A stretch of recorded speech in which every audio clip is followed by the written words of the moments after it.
ದರ್ಶನ್ನ ಬೆಂಬಿಡದೆ ಬೆನ್ನಿಗೆ ಬಿದ್ದಿರೋ ಲಿಪ್ಸ್ಟಿಕ್ ರಾಣಿ ಜೈಲಲ್ಲೂ ಕಾಡತೊಡಗಿದ್ದಾಳೆ.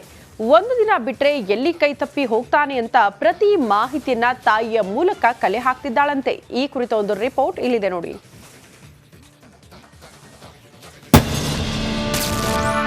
ಜೈಲಲ್ಲಿದ್ರು ಲಿಪ್ಸ್ಟಿಕ್ ರಾಣಿ ಮೊಂಡಾಟ,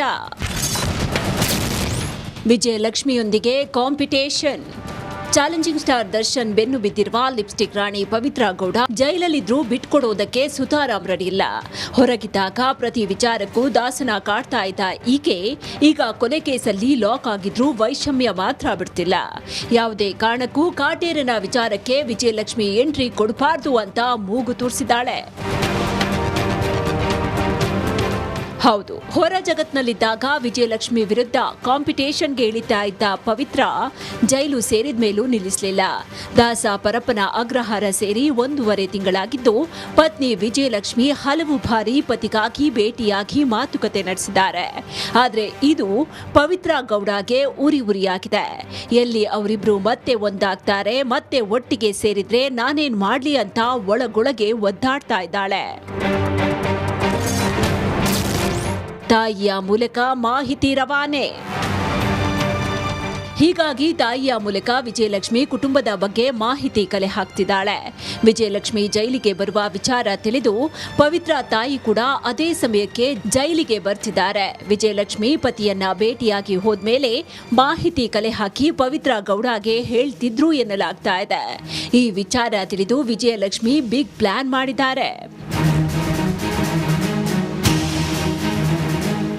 ದರ್ಶನ್ನ ಹೇಗಾದ್ರೂ ಮಾಡಿ ಜೈಲಿಂದ ರಿಲೀಸ್ ಮಾಡಿಸಬೇಕು ಅಂತ ಪತ್ನಿ ವಿಜಯಲಕ್ಷ್ಮಿ ಭಾರಿ ಕಸರತ್ತು ನಡೆಸುತ್ತಿದ್ದಾರೆ.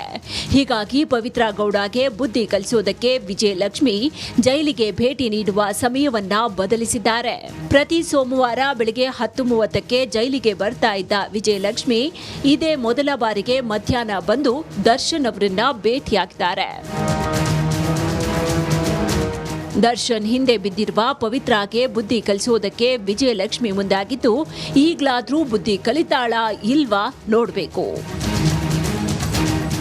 Bureau report, Republic Kannada.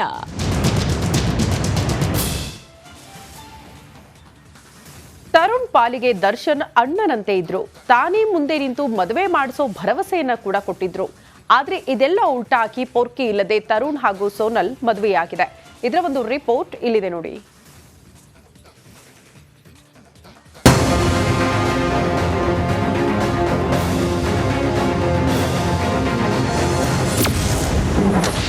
ಗೆಳೆಯನಿಲ್ಲದೆ ನಡೆಯಿತು ತರುಣ್ ವಿವಾಹ. ಹುಡುಗಿ ಹುಡುಕಿದ ಪೊರ್ಕಿಯೇ ಬರಲಿಲ್ಲ. ಮಾಡಬಾರ್ದ ಕೆಲಸ ಮಾಡಿ ಜೈಲು ಸೇರಿದ ಕೋಟ್ಯಾಂತರ ಅಭಿಮಾನಿಗಳ ಪೊರ್ಕಿ ಬಾಸ್ ಎಂದು ವನವಾಸ ಅನುಭವಿಸ್ತಾ ಇದ್ದಾರೆ. ಈ ನಡುವೆ ಸ್ನೇಹಿತನೇ ಇಲ್ಲದೆ ತರುಣ್ ಸುಧೀರ್ ಹಾಗೂ ಸೋನಲ್ ವಿವಾಹ ಮಹೋತ್ಸವ ಅದ್ದೂರಿಯಾಗಿ ನೆರವೇರಿದೆ. ರಾಬರ್ಟ್ ಸಿನಿಮಾ ವೇಳೆ ತರುಣ್ಗೆ ಸೋನಲ್ ಪರಿಚಯವಾಗಿತ್ತಂತೆ. ತರುಣ್ಗೆ ದರ್ಶನ್ ಅವರೇ ಹುಡುಗಿ ಚೆನ್ನಾಗಿದ್ದಾಳೆ, ಮದುವೆ ಮಾಡ್ಕೋ ಅಂತ ಹೇಳಿದ್ರಂತೆ. ಅಷ್ಟೇ ಅಲ್ಲ, ತರುಣ್ ಅವರಿಗೆ ಅವರ ತಾಯಿ ಬಿಟ್ರೆ ದರ್ಶನ್ ಅವರೇ ಮದುವೆಯಾಗು ಅಂತ ಪೀಡಿಸ್ತಾ ಇದ್ರಂತೆ. ಹೀಗಾಗಿ ಸೋನಲ್ ಮೇಲೆ ಮನಸ್ಸು ಮಾಡಿ ತರುಣ್ ವಿವಾಹವಾದ್ರಂತೆ. ವಿಶೇಷ ಅಂದ್ರೆ ರೇಣುಕಾಸ್ವಾಮಿ ಕೊಲೆಗೂ ಮೊದಲೇ ತರುಣ್ ಹಾಗೂ ಸೋನಲ್ ವಿವಾಹದ ಬಗ್ಗೆ ದರ್ಶನ್ ಚರ್ಚೆ ನಡೆಸಿದ್ರಂತೆ. ಇವರನ್ನ ಕೇಳಿಯೇ ಮದುವೆ ಡೇಟ್ ಫಿಕ್ಸ್ ಆಗಿತ್ತಂತೆ.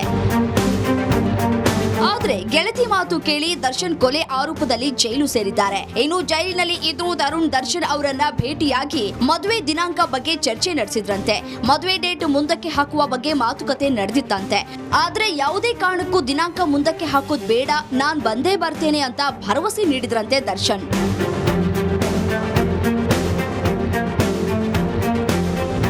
ಏನ್ ಮಾಡೋದು, ಗ್ರಹಚಾರ ಕೆಟ್ಟಿದ್ರೆ ಯಾರೂ ಏನು ಮಾಡೋದಕ್ಕೆ ಆಗಲ್ಲ. ದರ್ಶನ್ ಅತ್ತ ಜೈಲಿನಲ್ಲಿ ಇದ್ರೆ ಇತ್ತ ತರುಣ್ ಸೋನಲ್ ವೈವಾಹಿಕ ಜೀವನಕ್ಕೆ ಕಾಲಿಟ್ಟಿದ್ದಾರೆ. ಇನ್ನು ನಿನ್ನೆ ನಡೆದ ಅದ್ದೂರಿ ಮದುವೆಯಲ್ಲಿ ದರ್ಶನ್ ಅಳಿಯ ಭಾಗಿಯಾಗಿದ್ರು. ಅದು ಬಿಟ್ರೆ ಮತ್ಯಾರು ಕುಟುಂಬ ಸದಸ್ಯರು ಕಾಣಿಸ್ಲಿಲ್ಲ. ಒಟ್ನಲ್ಲಿ ಎಲ್ಲವೂ ಸರಿ ಇದ್ದಿದ್ರೆ ದರ್ಶನ್ ಅವರ ಮುಂದಾಳತ್ವದಲ್ಲೇ ತರುಣ್ ಸೋನಲ್ ವಿವಾಹ ನಡೆಯಬೇಕಿತ್ತು. ಆದ್ರೆ ಏನ್ ಮಾಡೋದು, ಪಾಪದ ಕೆಲಸ ಮಾಡಿ ಪೊರ್ಕಿಗೆ ಜೈಲು ದರ್ಶನದಲ್ಲಿ ವಿಲವಿಲ ಅಂತ ಒದ್ದಾಡುವಂತೆ ಮಾಡಿದೆ. Bureau report, Republic Kannada. ಇಂದು ರೈತರ ಪಾಲಿಗೆ ಅಭದ್ರ ಜಲಾಶಯ. ಟಿಬಿ ಡ್ಯಾಂನಲ್ಲಿ ಕ್ರಸ್ಟ್ ಗೇಟ್ ತುಂಡಾಕಿ ಕಣ್ಣೆದುರೇ ಲಕ್ಷ ಲಕ್ಷ ಕ್ಯೂಸೆಕ್ ನೀರು ಪೋಲಾಗ್ತಾ ಇದೆ. ಅರ್ಧಕರ್ಧ ಡ್ಯಾಂ ಖಾಲಿ ಆಗ್ತಾ ಇದೆ.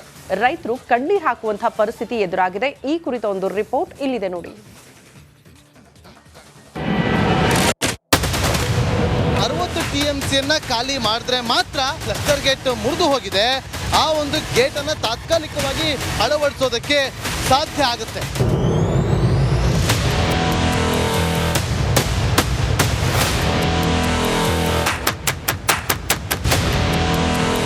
ತುಂಗಭದ್ರಾ ಕಲ್ಯಾಣ ಕರ್ನಾಟಕದ ಜೀವನಾಡಿ, ಲಕ್ಷಾಂತರ ರೈತರ ಜೀವನದಿ.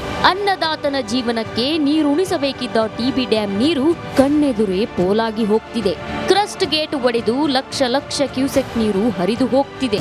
ಈಗ ತುಂಗಭದ್ರಾ ಜಲಾಶಯದಲ್ಲಿರ್ತಕ್ಕಂಥ 30 ಕ್ರಸ್ಟ್ ಗೇಟ್ಗಳ ಪೈಕಿ ಈ ಕ್ರಸ್ಟ್ ಗೇಟ್ ಹೊಡೆದಿರ್ತಕ್ಕಂಥದ್ದು. ಇದು 19ನೇ ಕ್ರಸ್ಟ್ ಗೇಟ್. ನೋಡ್ರಿ ಯಾವ ರೀತಿಯಾಗಿ ತುಂಗಭದ್ರಾ ಜಲಾಶಯದಿಂದ ಯಾವುದೇ ರೀತಿಯ ಅಡೆತಡೆ ಇಲ್ಲದೆ ನೀರು ಹೋಗ್ತಾ ಇದೆ ಅನ್ನೋದನ್ನ ನಾನು ನಿಮಗೆ ತೋರಿಸ್ತಾ ಇದ್ದೀನಿ. ಇನ್ನೊಂದು ಕಡೆಗೆ ತುಂಗಭದ್ರಾ ಜಲಾಶಯದ ಕ್ರಸ್ಟ್ ಗೇಟ್ನ ಸರಪಳಿ ಅಂದ್ರೆ ಚೈನ್ ಲಿಂಕ್ ಕಟ್ಟಾಗಿ ಬಿದ್ದಿರ್ತಕ್ಕಂಥದ್ದು ಇನ್ನೊಂದು ಕಡೆಗೆ ಕಾಣುತ್ತೆ. ಇದೇ ಭಾಗದಲ್ಲಿ ಈಗ ಒಂದು ದುರಸ್ತಿ ಕಾಮಗಾರಿಯನ್ನು ಮಾಡಬೇಕು.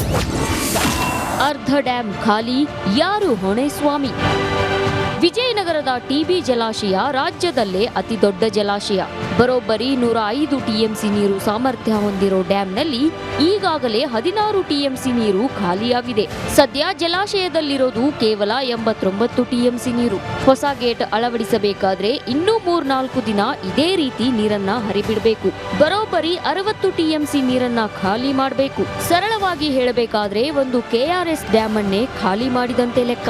ಸಂಪೂರ್ಣವಾಗಿ ಒಂದು ರೀತಿ ಜಲಪಾತದ ರೀತಿಯಲ್ಲಿ ನೀರು ಹೋಗ್ತಾ ಇದೆ. ನೋಡಿ, ಸಂಪೂರ್ಣವಾಗಿ ಹಾಲ್ನೊರೆಯಂತೆ ನೀರು ಹೋಗ್ತಾ ಇದೆ. 1 ಲಕ್ಷ ಕ್ಯೂಸೆಕ್ಸ್ ನೀರು ಈಗ ಡ್ಯಾಮ್ನಿಂದ ಹೊರ ಹೋಗ್ತಾ ಇದೆ. ನೀವೇನು ಈಗ ದೃಶ್ಯದಲ್ಲಿ ನೋಡ್ತಿದ್ದೀರಾ, ಇದು 19ನೇ ಕ್ರಸ್ಟ್ ಗೇಟ್ನಿಂದ ನೀರು ಯಾವ ರೀತಿ ಹೋಗ್ತಾ ಇದೆ ಅನ್ನೋ ದೃಶ್ಯ. 2 ದಿನ, ಇನ್ನು 2 ದಿನ ಹೀಗೆ ನೀರು ಪೋಲಾಗ್ತಿದ್ರೆ ಟಿಬಿ ಡ್ಯಾಂ ಅರ್ಧಕ್ಕರ್ಧ ಖಾಲಿಯಾಗುತ್ತೆ. 60 TMC ನೀರನ್ನ ಹರಿಬಿಟ್ಟ ಬಳಿಕ ಕೊನೆಗೆ ಡ್ಯಾಂನಲ್ಲಿ ಉಳಿಯೋದು ಕೇವಲ 50 TMC ಅಷ್ಟು ನೀರಷ್ಟೇ. ಆತಂಕದ ವಿಷಯ ಅಂದ್ರೆ ಈಗಾಗಲೇ ಮಳೆ ಕಡಿಮೆಯಾಗಿದೆ. ಹೀಗಾಗಿ ಮತ್ತೆ ಜಲಾಶಯ ತುಂಬೋದು ಕಷ್ಟ ಸಾಧ್ಯ. 2 ಬೆಳೆಗಳನ್ನ ನಂಬಿರೋ ಕಲ್ಯಾಣ ಕರ್ನಾಟಕದ ಜನರಿಗೆ ಕೊನೆಗೆ ಉಳಿಯೋದು ಕಣ್ಣೀರು ಮಾತ್ರ. ಹೊಸ ಕ್ರಸ್ಟ್ ಗೇಟ್ ಅಳವಡಿಕೆಗೆ ತಯಾರಿ.